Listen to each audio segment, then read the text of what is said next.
Hi friends, welcome to Telugu M Tech trader. ఈరోజు market morning open అయింది 9:15కి, 19వ తారీఖు. ఇప్పుడు టైం చూసుకున్నట్టయితే 9:22 అవుతుంది. సో ఇక్కడ మనం చూసుకున్నట్టయితే ఇది 1 minute candle. So first 1 minute candle high లో మార్క్ చేశాను. సో అక్కడ మధ్యలో చూసుకున్నట్టయితే క్లియర్గా మనకి సెంటర్ పాయింట్ వచ్చింది. సో ఆ ఎంట్రీ అంటే మనకు ప్రెజర్ అనేది డౌన్ సైడ్ ఉందా అప్ సైడ్ ఉందా అనేది ఇక్కడ ఫస్ట్ క్యాండిల్ ద్వారాగానే ఏర్పడ్డది, ఆ 1 మినిట్ క్యాండిల్ ద్వారాగా. సో మనకి ఎంట్రీ అనేది కరెక్ట్గా సెంట్రల్ పాయింట్ డౌన్లో ఎంట్రీకి రీట్రేస్ కోసం పైకి వచ్చిందనుకో ఎంట్రీకి తీసుకుందామని ప్లానింగ్ పెట్టాను. అది లాజిక్, ట్రేడ్ లాజిక్. ఎంట్రీ అంటే ఫస్ట్ క్యాండిల్లో ప్రెజర్ ఎట్టుంది, డౌన్ సైడ్ గాలి వీస్తుందా అప్ సైడ్ గాలి వీస్తుందా అనేదాన్ని చూశాను. సో మార్కెట్ చూసుకున్నట్టయితే గ్యాప్ అప్ ఓపెన్ అయింది ఫస్ట్ లాజిక్. సో కిందికి మనకు 9 EMA కింది దానికి ఇంకా రావడానికి కొద్దిగా గ్యాప్ ఉంది అన్నట్టు. ఈ గ్యాప్ అనేది క్లియర్గా చూసుకున్నట్టు గ్యాప్ ఉంది. సో ఎంట్రీ అనేది మిస్ అయిపోయాం. ఫస్ట్ అయితే ఎంట్రీ అనేది ఇప్పుడు 5 నిమిషాలు ఆల్రెడీ 9:22 అయింది. సో ఎంట్రీ అనేది ఇంకా రిస్క్ రివార్డ్ మెయింటైన్ చేయడానికి మనకు సెట్ కాదు కాబట్టి టైము.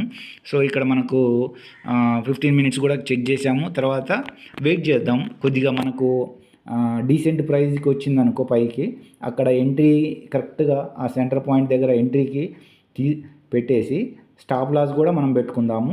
అంటే రిస్క్ రివార్డు తర్వాత మనకి ఒకవేళ ఇది ఎంట్రీ పాయింట్ క్లియర్గా పెట్టాను. సో అదేవిధంగా మనకి స్టాప్ లాస్ కూడా పైకి పెడదాము. స్టాప్ లాస్ కూడా మనం అది వచ్చిందంటే ఎగ్జిట్. సో తర్వాత టార్గెట్ కూడా కింద, ఇది కిందికి టార్గెట్ అనేది మనకి కింద టార్గెట్ ఉంది. సో ఆల్మోస్ట్గా 1:2 మనం అనుకోవచ్చు, 1:2గా. సో ఇక్కడ మనము వాటర్ టైట్ కంపార్ట్మెంట్ లాగా కాకుండా మనము కొంత లిబరల్గా చూసుకోవచ్చు. సో మనం డైరెక్షన్ ఎయిట్ అనేది క్లియర్గా ఒక డైరెక్షన్ అనేది మనకు పట్టుకున్నాము, డౌన్ సైడ్ అని, పీఈ సైడ్ అని టార్గెట్. సో మనం డిస్కౌంట్ ప్రైస్కి వచ్చేదాకా వెయిట్ చేద్దాము. ఒకవేళ ఆపోజిట్లో మనకైందనుకో స్టాప్ లాస్ ఇచ్చేద్దాము. సో ఆ రోజుకి ట్రేడ్ క్లోజ్. అంటే మనం ఇక్కడ ఫస్ట్ ఆఫ్ ఆల్ ఎడిక్టెడ్గా ట్రేడ్ చేయాలనేది ఎప్పుడైతే మైండ్ ఉందో, రివెంజ్ ట్రేడ్ చేయాలనుకున్నామో, సో మనము ఇష్టం వచ్చినట్టుగా ఒక సిస్టమేటిక్గా లేదనుకున్నాము. సో మనము 10 రోజులు ప్రాఫిట్ వచ్చినా కానీ ఒకటే రోజు మన ప్రాఫిట్ అంతా తీసేసుకుంటూ వెళ్తుంది. సో ఇక్కడ మనం మెయిన్ ఎయిమ్ ఏంటంటే లాస్ని ఇచ్చేద్దాము. సో ప్రాఫిట్ని కూడా 1:1లో లేకపోతే 1:2లో తీసుకుందాము. అది స్కాల్పింగ్ చేసుకుంటే ఇంకా బెటరు. కొద్దిగా లిబరల్గా 1:1లో 1:2లో క్యాచప్ చేసుకొని ఎగ్జిట్ అయిపోతే. సో ఒక్కసారి నువ్వు టార్గెట్ రీచ్ అయిందనుకో, సో నువ్వు మళ్ళీ నెక్స్ట్ ట్రేడ్ చేయొద్దు. ఇదే మన మెయిన్ లాజిక్ అన్నట్టు. అంటే మనం కమిటెడ్గా ఉండాలి, క్రమశిక్షణతో డిసిప్లిన్గా ఉండాలి. మనం లాసెస్ ఎందుకు వస్తున్నాయి మనకు అని అంటే, మనము ఒక 30,000 తోటో 50,000తో 1 lakh తోటో వస్తాము, ట్రేడ్ తీసుకుంటాము. దానికి 2% అంటే ఎంత? 2,000. నువ్వు నెలలో ఒకరికి ₹1,00,000 ఇస్తే 30 రోజుల తర్వాత 2,000 ఇస్తారు. అది నువ్వు 1 మినిట్లోనే నీకు 2,000 ఈజీగా వస్తుంది. అది ₹1,00,000 పెట్టినా, 50,000 పెట్టినా, 30,000 పెట్టినా కానీ నీకు వెంటనే వచ్చేస్తుంది. అంటే నీకు 5% నుండి 10% అమౌంట్ని వెంటనే ఇస్తుంది, నీ క్యాపిటల్లో పెట్టుబడిలో పెట్టిన అమౌంట్ని. అలాంటిది ఒక్కసారి ట్రేడ్ ఇచ్చిన తర్వాత ఇంకో రెండోసారికి చేయొద్దు అసలు. అది అంత క్విక్గా ఎర్లియస్ట్గా మనీ ఇస్తుంది కాబట్టి దాన్ని మనం మళ్ళీ ట్రేడ్స్, ఓవర్ ట్రేడింగ్ కానీ, క్వాంటిటీ పెంచడం కానీ అలాంటివి చేయొద్దు. లాస్ వచ్చినా ఆ రోజుకి క్లోజ్, ప్రాఫిట్ వచ్చినా ఆ రోజుకి క్లోజ్. ప్రాఫిట్ 5% కానీ 10% కానీ ఫిక్స్ చేసుకోవాలా. 5% వచ్చింది అనుకో నీకు వచ్చిన క్యాపిటల్లో, క్లోజ్ ఆ రోజుకి. లాస్ 5% కానీ 10% కానీ లాస్ ఫిక్స్ చేసుకో. సో రిస్క్ రివార్డ్ మెయింటైన్ చేసుకొని అది స్టాప్ లాస్ హిట్ అయిందనుకో ట్రేడ్ చేయకు, ఒకటే ట్రేడ్ తీసుకో. లేదు అని అంటే at max 3 trades acceptable.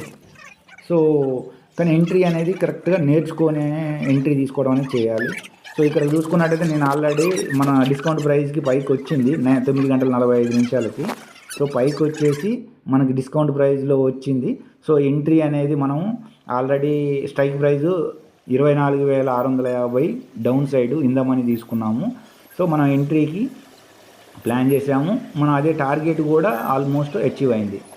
So చూసుకుంటే మనకి 3 మినిట్స్ క్యాండిల్లోకి వెళ్ళిపోయాము మనము.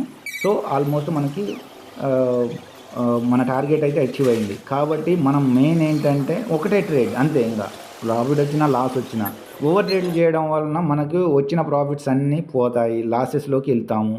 సో మనం ఇక్కడ చూసుకున్నట్టయితే మనకి మనం స్ట్రైక్ ప్రైస్ చూసుకున్నాం అనుకో, మనకి ఇక్కడ ఆల్రెడీ 180 200 దాకా వెళ్ళింది. సో మనం ఇక్కడ 145 దగ్గర ఎంట్రీకి ప్లాన్ చేసినాం అనుకో ఈ ఏరియాలో.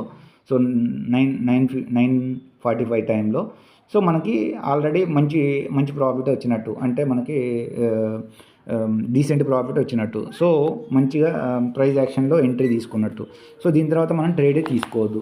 ఈ విధమైన కమిట్మెంటు తర్వాత మన ఎమోషన్స్ని, మన గ్రీడీనెస్ని కంట్రోల్ చేసుకొని క్రమశిక్షణతో ఉంటేనే మనం ఇందులో నెగ్గుకో. సో ఫ్రెండ్స్, ఇక్కడ మనం ప్రతిరోజు ట్రేడ్ జర్నల్ రాస్తున్నందుకు, నన్ను నేను సరి చేసుకున్నందుకు, ఈ విశ్వానికి డబ్బుకు చాలా కృతజ్ఞతలు అనేది గ్రూప్ 1 మెయిన్స్ కోసమని హ్యాండ్ రైటింగ్ డైలీ ప్రాక్టీస్ చేయాలి, ఆల్రెడీ చేస్తున్నాను. అందుకని నేను ట్రేడ్స్ చేయలేదు, ప్లస్ కంట్రోల్డ్గా ఉన్నాను. నేను అనాలిసిస్ కొద్దిగా చేశాను. అందులో ఈ 5 పాయింట్స్ అనేవి నేను ప్రతిరోజు డైలీ రాయాలనుకుంటున్నాను. నువ్వు అర్హుడువా, ఎక్కువ డబ్బు సంపాదించడానికి నువ్వు అర్హుడువా? నేను అర్హుడిని. జీవితం అందించే ప్రతి సేవలను స్వీకరించడానికి సిద్ధంగా ఉన్నాను. అందుకు సహకరించిన ఈ విశ్వానికి చాలా చాలా కృతజ్ఞతలు అని రాసుకున్నాను. నేను ఆనందంగా ప్రశాంతంగా ట్రేడ్ సెటప్ కోసం ఓపిక్గా వెయిట్ చేసి సెటప్ వచ్చినప్పుడే ఎంట్రీ తీసుకున్నందుకు, క్రమశిక్షణ పాటించినందుకు సహకరించిన ఆ విశ్వానికి డబ్బుకు చాలా చాలా కృతజ్ఞతలు. నేను నా డైలీ ప్రాఫిట్స్ 5%, మ్యాక్సిమం లాస్ 10% లిమిట్ని క్రమం తప్పకుండా పాటించినందుకు, ప్రశాంతంగా నా టెర్మినల్ స్విచ్ కిల్ స్విచ్ చేసి డే ట్రేడ్ పూర్తి చేసినందుకు సహకరించిన ఈ విశ్వానికి డబ్బుకు చాలా చాలా కృతజ్ఞతలు. నేను మిస్ అయిన ట్రేడు ఎంట్రీ కోసం కంగారు పడకుండా చాలా ప్రశాంతంగా, చాలా ఓపికగా మరలా ట్రేడ్ సెటప్ కోసం వెయిట్ చేసినందుకు, క్రమశిక్షణ పాటించినందుకు ఆ విశ్వానికి డబ్బుకు చాలా చాలా కృతజ్ఞతలు. నేను ప్రతిరోజు number of trades 1, number of lots 1గా, దాన్ని మ్యాక్సిమం 3 ట్రేడ్స్ 3 లాట్స్కి మించకుండా నేను క్రమశిక్షణతో పాటించినందుకు సహకరించిన ఆ విశ్వానికి డబ్బుకు చాలా చాలా కృతజ్ఞతలు. ఒకవేళ 1 మంత్లో నువ్వు ఈ విధంగా చేస్తూ నువ్వు ప్రూవ్ చేసుకొని చిన్నపాటి 5,000, 10,000, 2,000, 3,000, 4,000, 5,000 ప్రాఫిట్లో ఉన్నావు అనుకో, కావాలంటే 2 లాట్స్ చేయి, 3 లాట్స్ చేయి, 4 లాట్స్ చేయి, అట్లా స్టెప్ బై స్టెప్, ఒకేసారి కాకుండా. సో అదేవిధంగా నేను ప్రతిరోజు ట్రేడ్ జర్నల్ రాస్తున్నందుకు, నన్ను నేను సరి చేసుకున్నందుకు, క్రమశిక్షణగా ఉన్నామా లేదా, క్రమశిక్షణ పాటించామా లేదా అనేది చాలా చాలా ఇంపార్టెంటు. సో మనం గ్రీడీనెస్ అనేది కాదు, మనకు చాలా డిసిప్లైన్డ్గా ఉంటేనే, పద్ధతిగా ఉంటేనే మనకు ఈ డబ్బులు వస్తాయి, మన దగ్గర ఉంటాయి. సో ఈ అఫర్మేషన్ని డైలీ ప్రాక్టీస్ చేసి మనని మనం మననం చేసుకుంటూ మనం కంట్రోల్ చేసుకోవాలనేది దీని యొక్క మెయిన్ ఉద్దేశము. మీరు కూడా ట్రై చేయండి. మీ వంతుగా ఎంత కంట్రోల్డ్గా ఉండడానికి చేస్తే ₹1,00,000 ఉన్నాయా, 10 లక్షలు ఉన్నాయా, 20 లక్షలు ఉన్నాయా కాదు, మీరెంత కంట్రోల్డ్గా డిసిప్లైన్గా ఉంటూ మిమ్మల్ని మీరు కంట్రోల్ చేసుకుంటూ వెళ్తున్నారా లేదా అనేదే మ్యాటరు. కన్సిస్టెన్సీ అనేది మ్యాటరు. సో అది ఫ్రెండ్స్, మెయిన్ ఇంటెన్షన్ అనేది మీకు అర్థమైంది అనుకుంటున్నా. మీకు కంటెంట్ నచ్చినట్లయితే లైక్ చేయండి, షేర్ చేయండి, సబ్స్క్రైబ్ చేయండి. అదేవిధంగా మీకు ఏమైనా డౌట్స్ ఉంటే కామెంట్ బాక్స్లో పోస్ట్ చేయండి. అంతవరకు సెలవు.